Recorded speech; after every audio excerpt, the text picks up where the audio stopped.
A continuación, la crisis económica.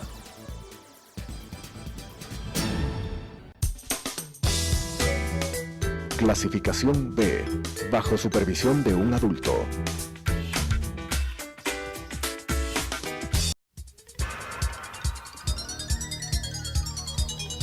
Las opiniones vertidas en este espacio por la producción y dirección del programa son de exclusiva responsabilidad de sus autores y de quienes intervienen en ellos.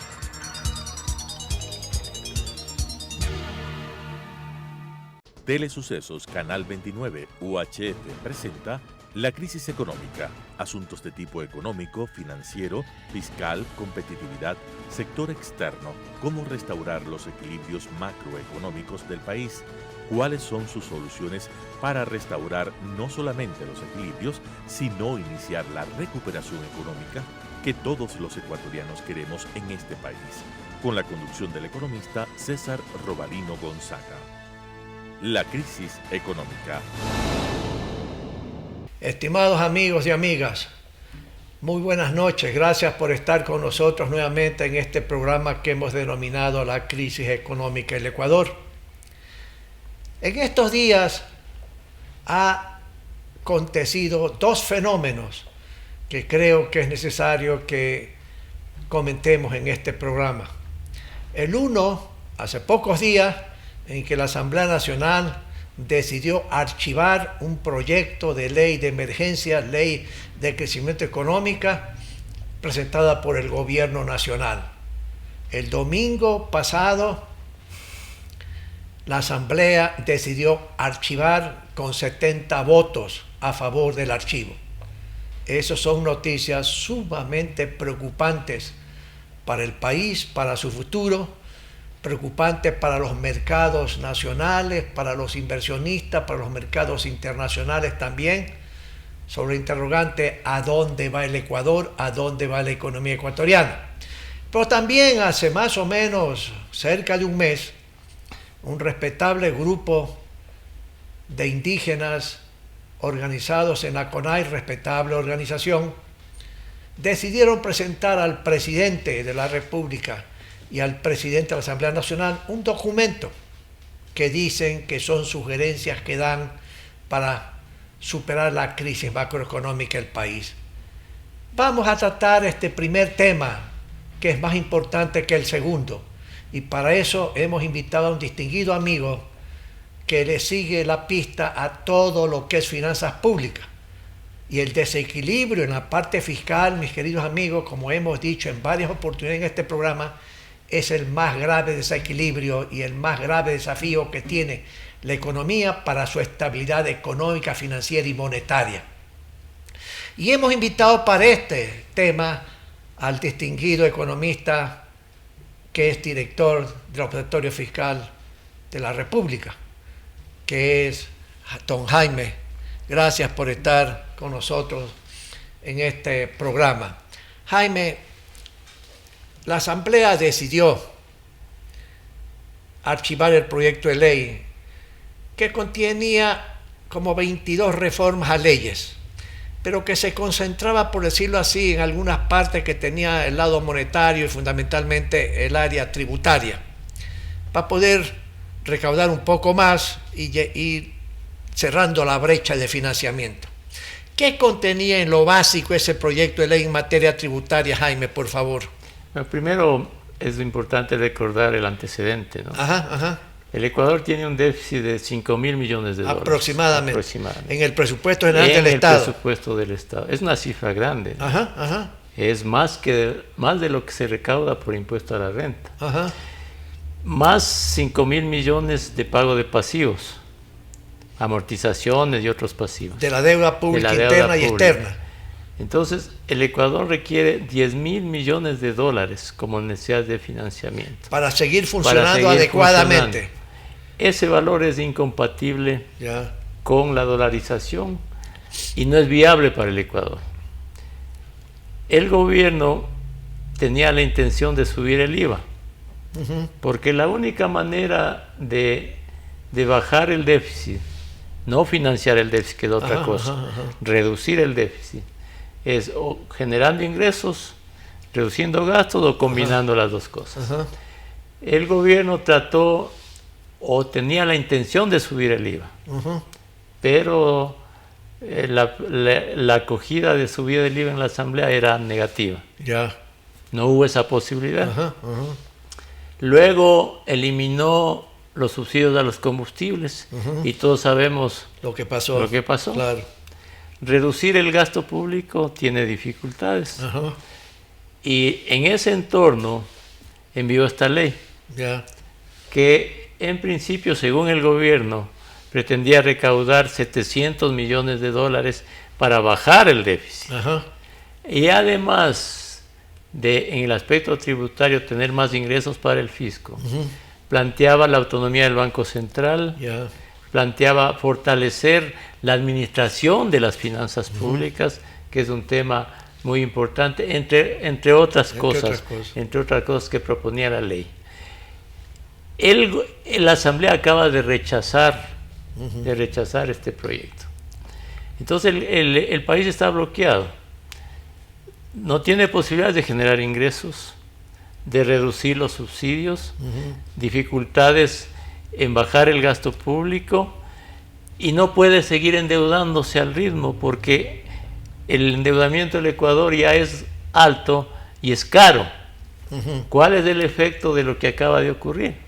Ahora, en este momento, el riesgo país del Ecuador subió a 1011 puntos.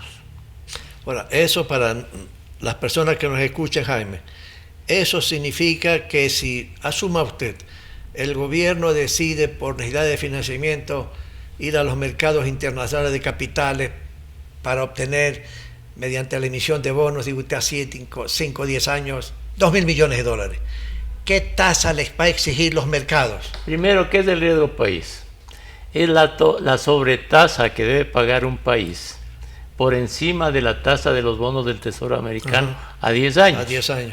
Entonces, si el riesgo país en este momento está en el 10%, y la tasa de interés de los bonos del Tesoro americano a 10 años está cerca del 3%, y si le agregamos un punto más por el riesgo natural del país, entonces el país, si quiere salir a colocar bonos en el exterior, tendría que pagar una tasa de interés de por lo menos el 14% en el año. Barbaridad.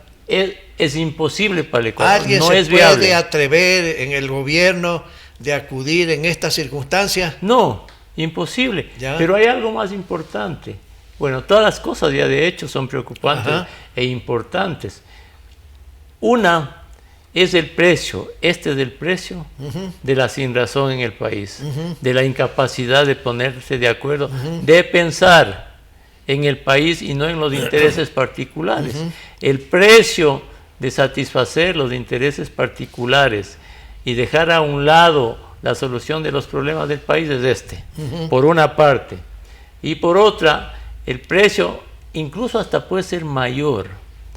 Es la imagen del país en el exterior para atraer inversiones y la confianza del Ecuador y la afectación a la empresa privada.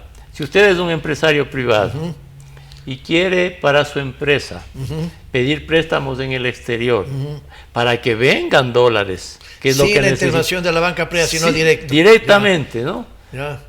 Para eso tendría que pagar un interés parecido al riesgo país del Ecuador, porque es el referente de los créditos para el sector privado. Y el acreedor probable internacional se quiere cubrir de los riesgos. Se quiere cubrir de los riesgos.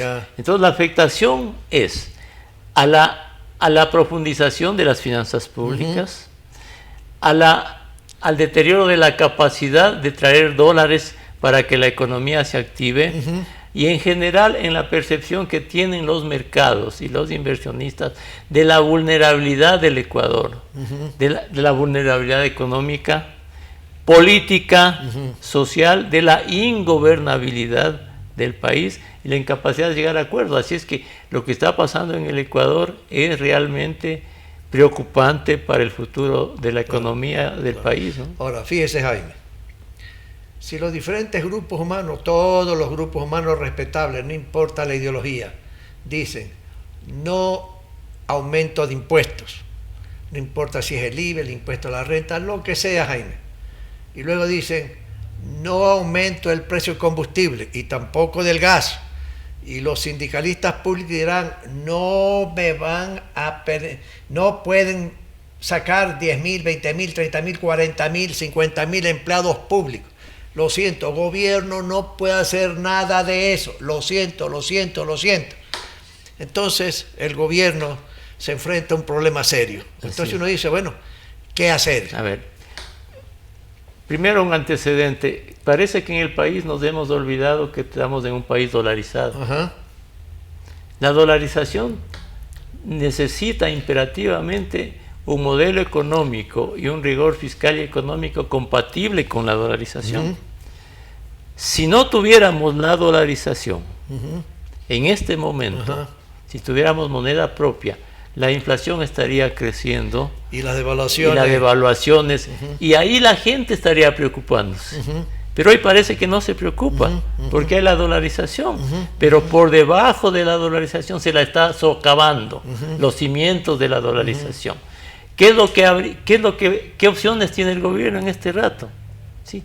Yo creo que el gobierno, César, debería comenzar a atrasarse en los pagos de sus obligaciones para que la sociedad vea los efectos de lo que está pasando en el país. Bueno, pues que el gobierno se atrase en el pago de sueldos, porque la gente parece que está tranquila, porque se endeuda a tasas del gobierno a 10, a 12% y no pasa nada. No pasa nada. Que se atrasen los pagos a los gobiernos seccionales, que no pague el 40% de la seguridad social, que solo ahí la sociedad va a sentir que hay problemas fiscales severos, ¿no?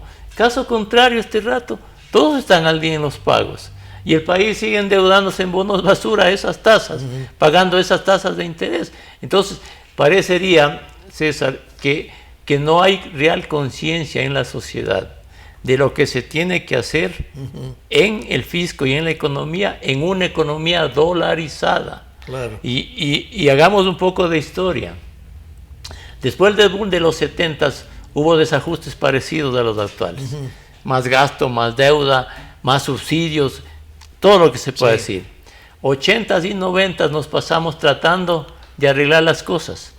Déficit por aquí, inflación, y vino el colapso de la moneda. Del 99. Del 99. Y si uno mira este rato, con lo que acaba de pasar y lo que está pasando, los comportamientos de políticos, de sindicatos, de sectores sociales, no son diferentes a los que tuvo el país en los 80s y 90s. Ahora, Jaime, fíjese, asumiendo, solamente por asumir, que el gobierno no quiera, debido a todo lo que ha pasado el domingo con la Asamblea, no quiera implementar e enviar al Congreso las reformas que se requieran, independientemente de lo que hace el domingo, suponiendo que diga no. Entonces uno dice, bueno, ¿por dónde está la salida? Naturalmente, el gobierno tiene que sobrevivir financieramente hablando. Entonces uno diría, el gobierno pudiera estar pensando conseguir dinero en algún lado. Si es a nivel internacional, como usted dice, tiene que pagar una tasa de interés horrorosamente alta, ¿verdad? Terrible eso.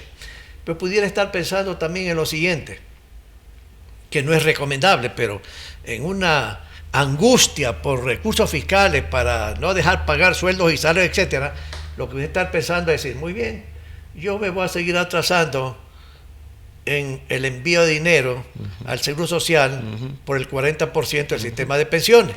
Me atraso 1 mes, 2 meses, 3 meses, 4, 5, 6 meses. ¿Por qué? Porque no tengo recursos. Segundo, porque el seguro todavía tiene reservas. Un pensamiento inadecuado, pero en una desesperación de dinero por parte del gobierno pudiera estar haciendo eso. Segundo, a ver, el seguro tiene, aparte de la reserva, el Banco del Seguro tiene algún dinero en el Banco Central. Mañana yo le digo al Banco del Seguro, tú dejas de prestar préstamos hipotecarios, prendar, etcétera, y esa plata que está dedicando allá me la compras en bonos del Estado. ¿Para qué? Para sobrevivir financieramente hasta que pase el tiempo y entregar el poder. Si se dan esas circunstancias no ortodoxas para sobrevivir financieramente y se olvidan las reformas que hay que hacer, independientemente de lo que pasó el domingo con la decisión de la Asamblea Nacional, yo digo, ¿cómo va a recibir el nuevo gobierno la situación. 3 o 4 veces peores de lo que recibió el presidente actual por la economía. No, sin duda. Y ese nuevo presidente, con ese nuevo gobierno, tendrá que hacer realmente un ajuste brutal, que todo el mundo, en ese momento se le irá al cuello a ese presidente. Pero ese presidente tendrá que decidir, porque si no estará en peligro el sistema monetario de la dolarización. Y luego, como usted decía algo, la deuda flotante, que siga creciendo. Claro. Los proveedores, no te puedo pagar hoy, te pago mañana, te pago pasado mañana, ven acá, etcétera, etcétera, etcétera. Entonces los problemas se van comenzando a crecer, ¿verdad? Y entonces estaría en peligro toda la estabilidad monetaria. Pero Jaime, yo digo, por ahí corre las siguientes sugerencias, ¿no? Que hoy en seminario, digamos el lunes en seminario, en un evento se estaba discutiendo. Petróleo. ¿Es posible aumentar el volumen de producción y exportación petrolera a 700.000 barriles diarios? Hoy se está luchando por llegar a 200 millones de barriles al año. Eso, los expertos en petróleo dicen que eso es posible. Y eso, si se abre, no es que el dinero cae al día siguiente, a los 30 o 60 días, pero la condición es que el presidente, que hace 6 meses dijo al país: yo no autorizo que se perfore en esta zona del Yasuní, que lo haga el gobierno que se avecina. El presidente tendrá con el nuevo ministro de hidrocarburos darle la autorización y decir: me equivoqué, perforen ahí, perforen porque necesito dinero. Eso abre las posibilidades de financiamiento internacional, porque los mercados dirán: ah, caramba, hoy va a haber un poco más de dinero por parte del gobierno en la actividad petrolera. Y eso creen alguna gente que puede ser, no una tabla de salvación, pero una variable que se puede manejar para que el gobierno sobreviva financieramente sin complicar excesivamente al sistema monetario y dejar que las reformas totales se las haga el nuevo gobierno. Yo digo, bueno, sí es posible hacer eso, sí, pero no se puede olvidar las reformas económicas, pues ahí, las reformas económicas son necesarias. Pase lo que pase, hay que presentar una nueva reforma tributaria que el presidente nos ha sugerido, que me parece bien, ¿verdad? Sí, eso es una salida. A ver, utilizar los fondos disponibles del BIES o de los que sean, en ese aspecto habrá que tener siempre cuidado de que al usar esos fondos la Reserva Internacional no vaya a bajar y a generar malas expectativas en la sociedad. Sí. Eso hay que tener mucho cuidado. En el tema petrolero es una salida, sí, pero para producir más necesitan invertir más. Sí. Y para invertir más hay que darle dólares a las petroleras. Y como el Estado no tiene dólares, entonces ese equilibrio es complicado, ¿no? Pero ahí, fíjese, ahí se agrega lo siguiente: la política de concesiones. Se dice que está casi listo Sacha, por ejemplo. Sí, eso está hablando. Produce 72 mil barriles diarios de producción y que uno pudiera negociar como gobierno que le adelanten 2.000 millones de dólares, por ejemplo. Sí. Que yo creo que es posible. Naturalmente que no es una política ortodoxa, porque se supone que hay una empresa petrolera que es la que, si recibe fondos suficientes, debería pues levantar la producción. Parece que el gobierno está ya haciendo algo en esa dirección. Pero hay algo muy importante que el Ecuador tiene que este rato preservar y profundizar. Es la relación con el Fondo Monetario. Claro. Usted recuerde y la sociedad tenga presente que tenemos un acuerdo con el fondo. Y se acudió al fondo por estos problemas. Porque al fondo se acude cuando los países tienen problemas. Así es, ¿no? Así es. Y en ese acuerdo con el fondo se inscriben estas reformas que están todavía por hacerse y que está negando la Asamblea. Autonomía del Banco Central, fortalecer la administración de las finanzas públicas y generar más ingresos para el Estado. Esencialmente esas tres cosas, ¿no? Este rato, esos tres ambientes, además la de la reforma laboral, que aún ni siquiera... es necesaria. Esas 4 reformas aún están en el vacío con este rechazo. Pero hay que insistir por parte del gobierno. Entonces, el gobierno ha anunciado que va a mandar otra reforma tributaria, que es lo correcto. Yo creo que el gobierno ya está en conversaciones y debe llegar a un acuerdo con el fondo para revisar las metas, los números y establecer con claridad, con absoluta claridad, el panorama fiscal de al menos del siguiente año, 2020, ¿no? Si logran de alguna manera tener algún ingreso adicional, ya sea en tributos y en petróleo, y ajustar un poco más del gasto público y combinar algo con atrasos en los pagos de las obligaciones, y logran que este acuerdo con el fondo permanezca, ¿no? Eso es fundamental, porque el próximo año entonces, con esas directrices, tendríamos los préstamos del Fondo Monetario y de los organismos multilaterales en alrededor de 3.000 millones de dólares para el próximo año, porque hay que reflexionar en lo siguiente: ¿qué hubiese pasado este año si no había el acuerdo con el fondo y nos daban el fondo, el BID, la CAF, el Banco Mundial, los 4.000 millones que nos están dando ahora? ¿Qué hubiese pasado en el país? Tendríamos que haber colocado 4.000 millones de dólares en bonos basura. ¿A qué tasas? Y 4.000 millones de dólares a una tasa del 10%, son 400 millones de dólares más de intereses. Eso no es viable. Entonces, hay espacios en el Ecuador para sobrevivir. Pero no se puede seguir sobreviviendo todo el tiempo, porque al final nos ahogamos. O sea, con deuda no se puede seguir. Y hay que hacer las reformas estructurales que el país necesita. Y esas son las de sentido común, pues. Más ingresos tributarios permanentes y menos gastos. Pero ahí, Jaime, los diferentes grupos humanos ecuatorianos, no importa quiénes sean, empresarios chicos, medianos, grandes, exportadores, importadores, líderes políticos, aquellos líderes que quieren mañana ser presidentes del Ecuador, los sindicalistas públicos, privados, las amas de casa, todo el mundo tenemos que estar conscientes de que la salida de esta crisis tiene un costo, que hay que pagarla. Pero claro, hay que proteger a la gente que está en estado de pobreza y pobreza extrema. Entonces eso recaerá el costo fundamentalmente para la gente que está un poco más arriba. Pero tendremos que estar conscientes que de esta crisis se sale con un costo. Si no estamos conscientes, las soluciones van a ser más difíciles para este gobierno, para el gobierno que se avecina. Mientras más se posterguen las soluciones, más complicado, más costoso va a ser para toda la sociedad. Aquí el costo tenemos que pagarlo todos.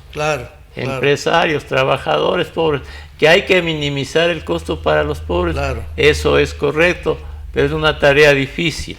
Pero ¿sabe qué? Lo principal, me parece, en el Ecuador es que todavía no tenemos, incluso el Ecuador no tiene claro, y todos no entendemos, que tenemos que tener un modelo económico compatible con la dolarización. Y ese modelo económico tiene que tener estas bases: superávit fiscal, inevitablemente, superávit fiscal, una economía sana con un ambiente sano para exportar más y atraer inversión extranjera directa, porque no hay otra manera. Ahora, Jaime, le interrumpo, más que sea un par de minutitos, con respecto, hay un documento que ha presentado la CONAI al presidente de la República, al presidente de la Asamblea Nacional, que contiene una serie de decisiones que yo personalmente creo que son totalmente erradas.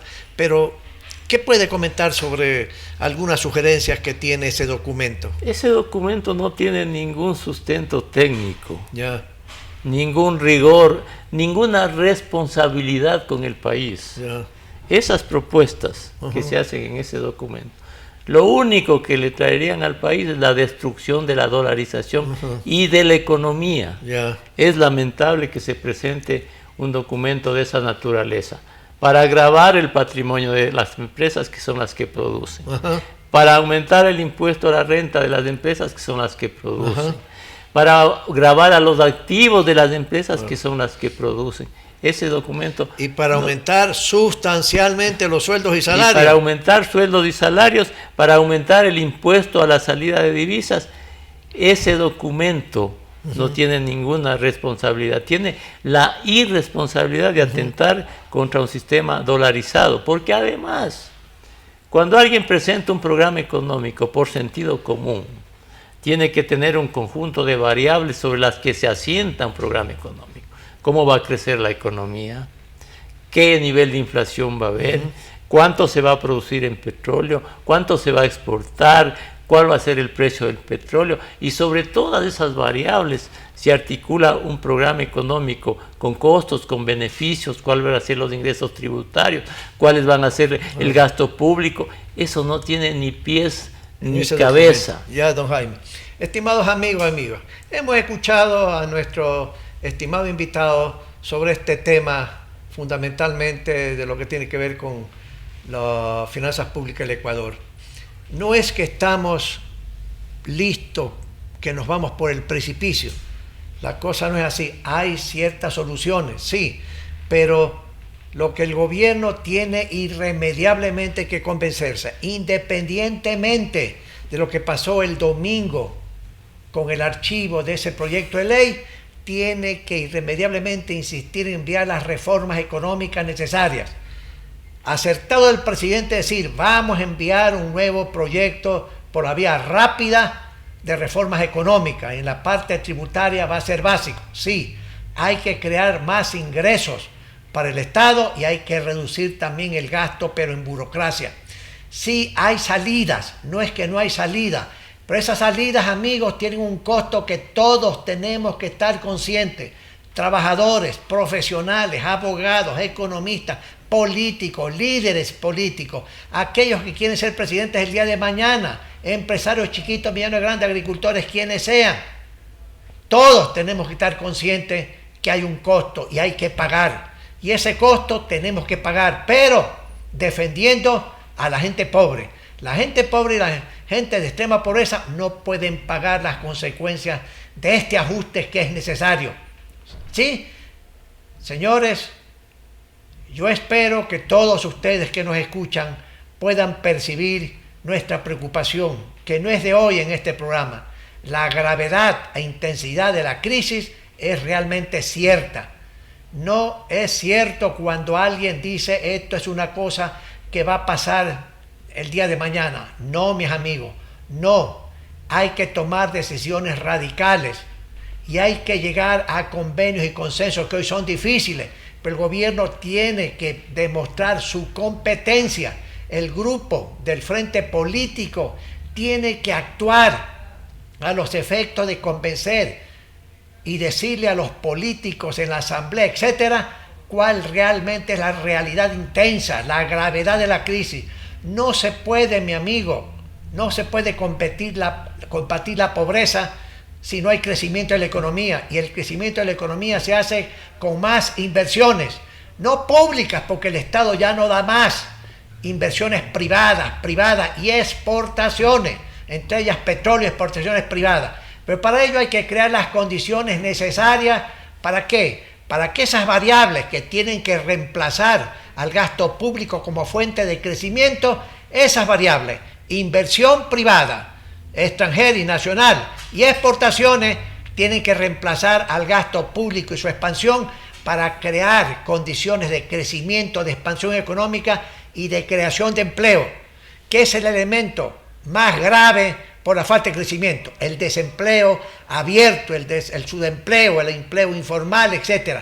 Amigos, esperemos que los líderes de este país sean responsables y apoyen al gobierno, y el gobierno se siente la necesidad de ser apoyado por líderes que puedan estar de acuerdo en todos los ajustes que es necesario en la economía para crear las condiciones necesarias. ¿Para qué? Para el crecimiento futuro y para la creación de empleo, que es grave en el país. Gracias, amigos y amigas. Volveremos la próxima semana. Las opiniones vertidas en este espacio por la producción y dirección del programa son de exclusiva responsabilidad de sus autores y de quienes intervienen en ellos.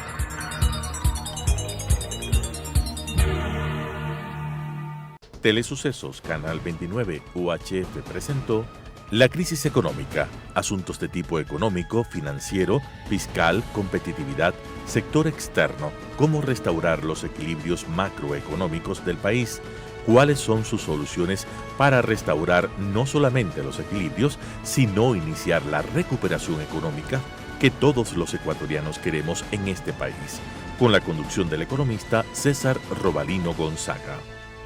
La crisis económica.